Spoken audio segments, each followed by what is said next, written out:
मैं आपको बताऊंगी कि सती प्रथा क्या है, सती औरत क्यों होती थी, सती प्रथा को किसने प्रतिबंधित किया। धार्मिक प्रथा थी जिसमें किसी पुरुष की मृत्यु के बाद उसकी पत्नी उसके अंतिम संस्कार के दौरान उसकी चिता में जाकर आत्मत्याग कर लेती थी। 1829 में अंग्रेजों द्वारा भारत में से गैर कानूनी घोषित किए गए और इसके बाद ये प्रथा।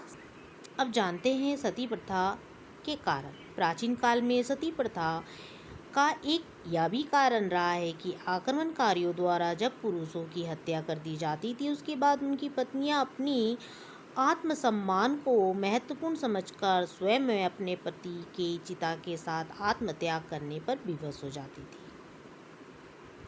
सती प्रथा का अंत कैसे हुआ आप जानते हैं। ब्रह्म समाज के संस्थापक राजा राम मोहन राय ने सती प्रथा के विरुद्ध समाज को जागरूक किया, जिसके फलस्वरूप इस आंदोलन को बल मिला और उस समय के अंग्रेजी सरकार को सती प्रथा को रोकने के लिए कानून बनाने पर विवश होना पड़ा। इसलिए 1829 में सती प्रथा को रोकने का कानून पारित हुआ। इस प्रकार भारत से सती प्रथा का अंत हो गया। रानी पद्मावती के नाम को तो आप जानते ही होंगे। उन्होंने भी सती प्रथा में जोहर किया। तो पद्मावती सिंघली राज्य की एक असाधारण रूप से सुंदर राजकुमारी थी। चित्तौड़ किले के राजपूत शासक रतन सेन ने हीरामन नामक एक बात करने वाले तोते से उसकी सुंदरता के बारे में सुना। एक साहसी खोज के बाद उन्होंने उनसे विवाह किया और उन्हें चित्तौड़ ले आए। रतन सेन को दिल्ली के सुल्तान अलाउद्दीन खिलजी ने पकड़कर कैद कर लिया।